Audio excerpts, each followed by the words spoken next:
Сәлем құрметті тыңдарман, қисамызды бастамас бұрын арнамызға тіркеліп кетуді ұмытпаңыз. Жүніс пайғамбар қиссасы.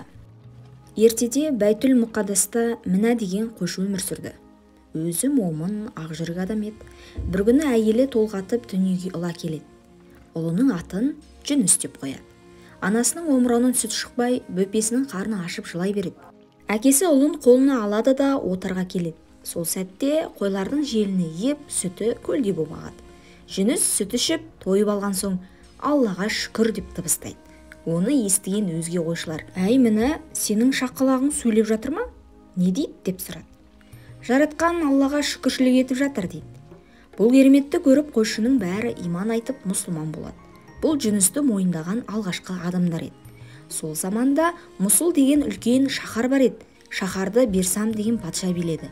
Ол пұтқа табынатын. Қаланың қақ ортасына Сәлес деген пұттың кескінін салып, соған сыйынатын. Пұттың биіктігі 23 кез екен. Денесі күмістен, басы алтыннан сомдалыпты. Тәжі меруерттен жасалыныпты. Пұтты алтын тақтың үстіне отырғызып, оның қызметіне 360 құлды қояды. Кім пұтқа табынса, патша сол адамның басын алатын. Патшаның әмірінен қорыққан момындар Бәйтүл Мұқаддасқа қашып тығылатын. Олардың үрейлі түрін көргенде Жүніс: «Елінен қашқан несі? Құдайдың басқа салған тағдырына көндікпеді ме?» деп ойлап қалады. Бір күні Аллах Жүніске: «Әй Жүніс, Мұсыл шаһарына барып, халқына иман үйрет» деп бұйырды. «Мен бұларды иманға қалай шақырам? Көнбесе қайтем» деді. «Бірді алып, үшті беретін адам бар ма?» деп сұрады. «Уа Аллам, олар бұл сөздің мағынасын сұраса не деймін? Бірді ал дегенім, Құдайдың бар және бір дегенін мойындасын. Үшті бер дегенім, үш түрлі бәленің алдын алсын дегенім. Үш бәле ашаршылық, оба, зұлымдық» деп жауап берді. Жүніс шаһарға келіп, халыққа иман үйретуге кірісті. Жұрт көп жиналған жерге келіп: «Уа халайық, қайсың бірді алып, үшті бересіңдер?» деп сұрады. Кісілер таңғалып: «Әй, бір дегенің не, үш дегенің не?» деп сұрады. Жүсіп: «Аллаға иман келтірсеңдер, бірді аласыңдар, есесіне аштықтан, оба ауруынан, зұлымдықтан аман қаласыңдар» деді. Бұл сөз патшаның құлағына жетті. Патша Жүністі сарайына алдырып: «Сен Құдайдың бар және бір екенін немен растайсың?» деп сұрады. «Анау тұрған тас куәлік етеді» деді. Жүніс сарайдың алдында жатқан жұдырықтай тасты көрсетіп: «Қане, көрсет» деді патша. «Әй тас, жақын келгін» деді. Құдайдың құдіретімен тас ұшып келді де адамша сөйлеп кәлім айтты. Патшаның аузы ашылып таң қалып қалды. Бірақ жанында тұрған уәзірлер сыбырлап: «Мұны сиқырлап істеп тұр» деді. Сол кезде ғана патшаның көңілі орнына түсіп: шошып кеттім ғой. Бәсе, өзіме солай ойлап едім. Әй Жүніс, мені өйтіп қорқыта алмайсың. Аштық келсе қамбат толы астығым бар, ауру келсе тәуіптерім бар, зұлымдық келсе сиқыршыларым бар.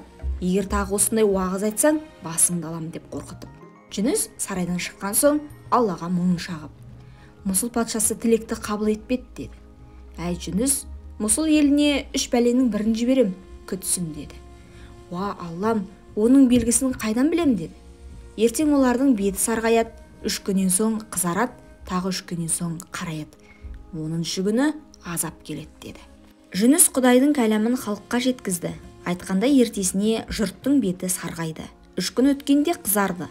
Мұсыл халқы мұны көріп патшаға келді. Патша да үрпейісіп үрейдің құшағында отыр екен. Ол: «Әй халқым, Жүністі табыңдар. Біз бір Құдайға иман келтіреміз, пұт-парасты қиратамыз. Құдай бәлесін жібермесін» деді. Жұртта бұл сөзді құптай кетті. Бірақ Жүніс бұл кезде елден қашып шыққан еді. Ол адамдардың қызарған бетін көріп, Құдайдың азабы басталды деп ойлады.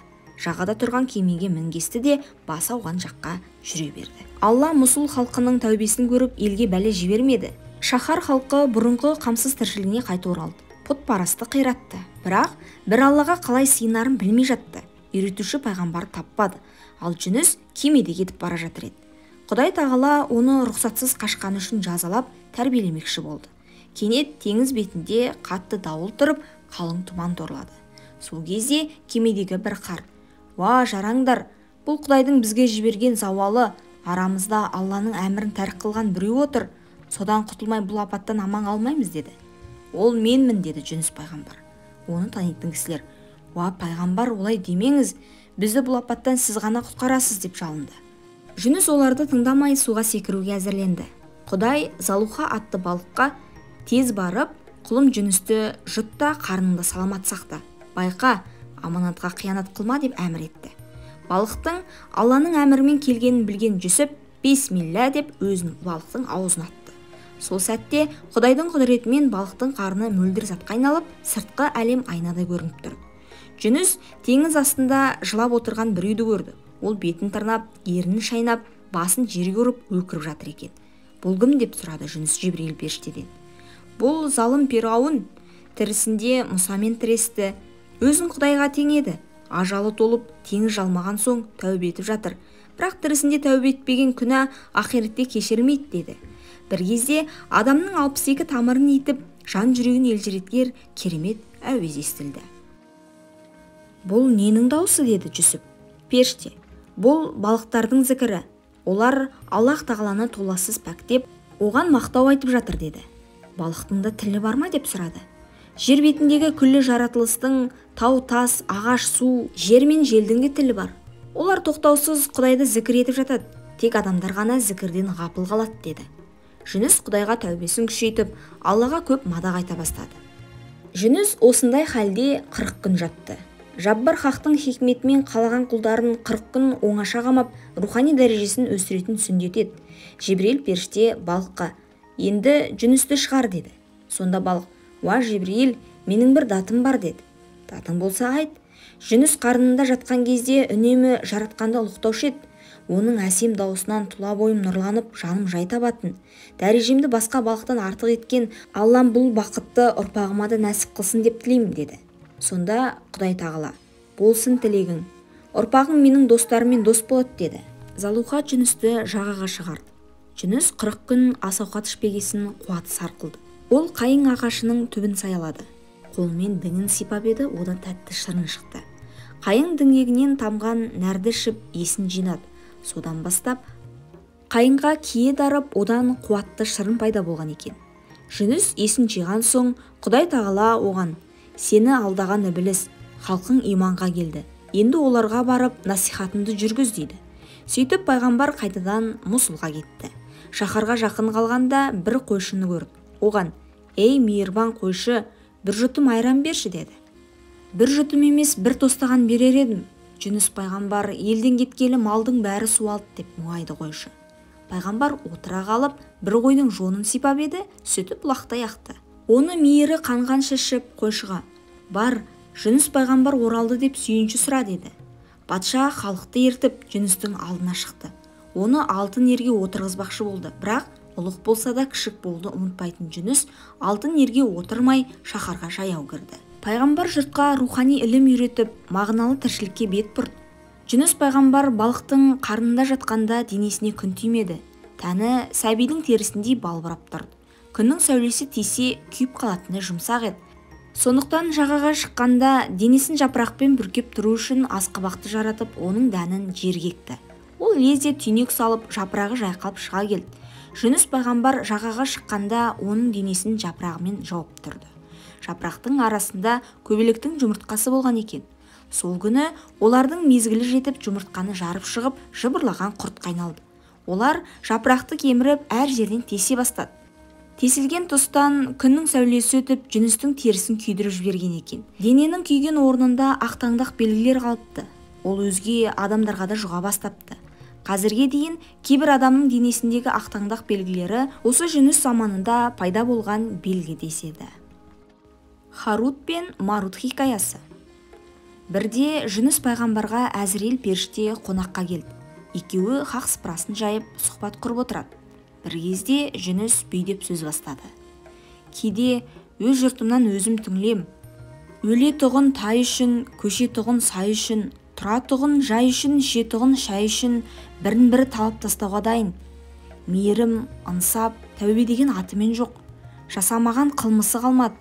Кейде Аллахым бұларды не хикметпен жаратты екен деп күпір ойларға да барып қалам" деді түңіліп. Әзірейіл: "Әй Жүніс, олай астам сөйлеме.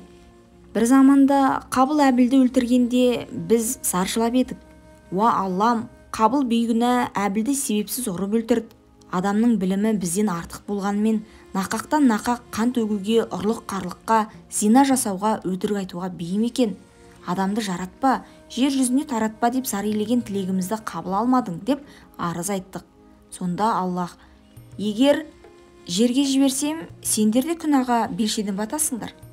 Мен адамның бойына ішпек жемекке әуестік, дүние мүлікке қызығушылық, рахатқа тоймас ашкөздік сияқты толып жатқан құбылмалы нәпсі сезімдерін тарттым.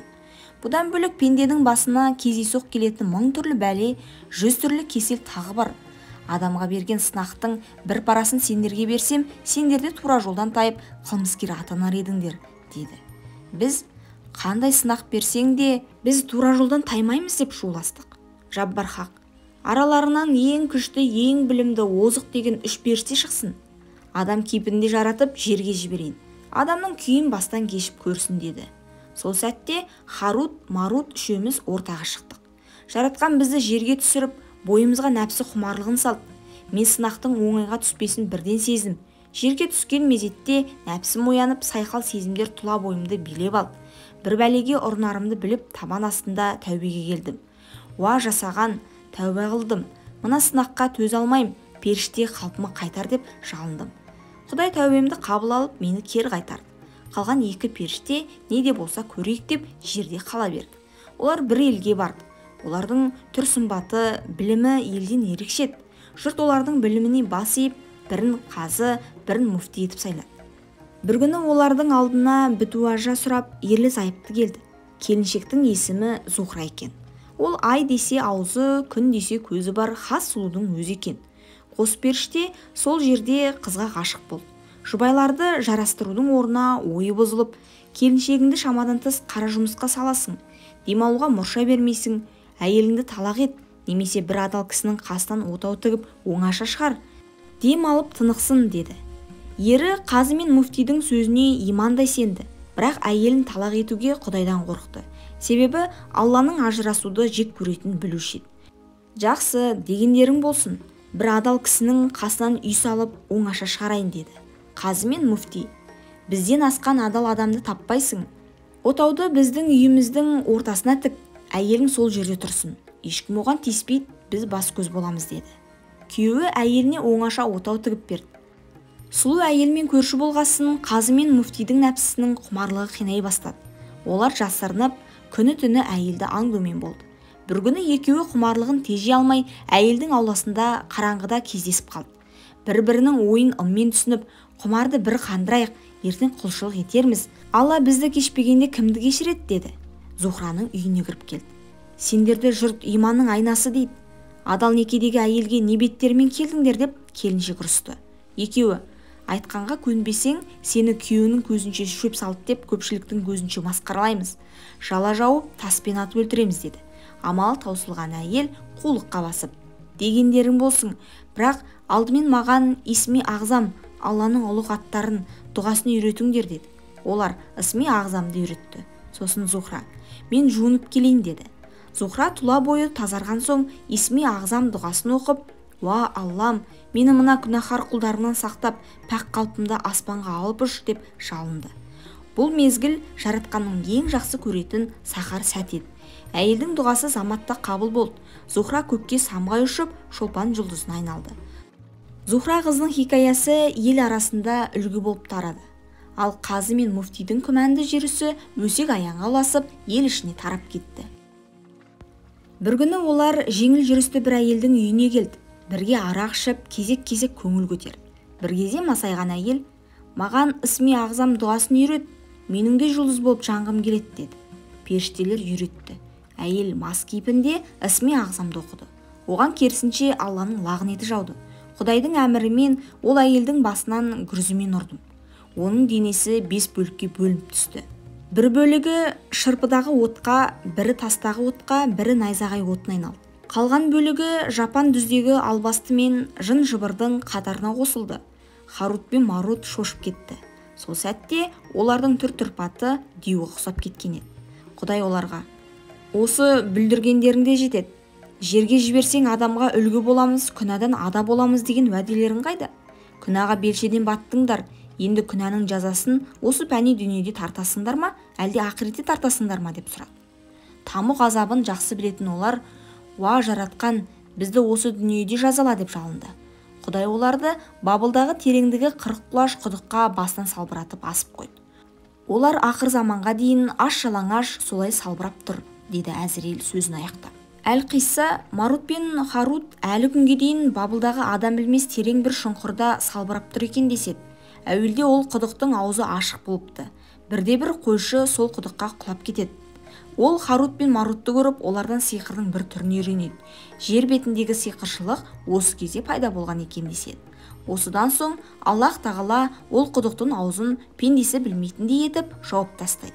Әйтпесе адам баласы құдыққа түсіп, сиқыршылардың 1000 түрін үйреніп алатын еді.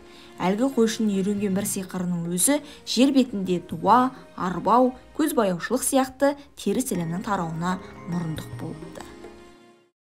Құрметті тыңдарман, қазақ тілді арнаның дамуына үлес қосу мақсатында арнамызға тіркеліп, өз пікіріңізді қалдыра кетіңіз. Қиссаны оқыған Қорлан Нұрғалиқызы.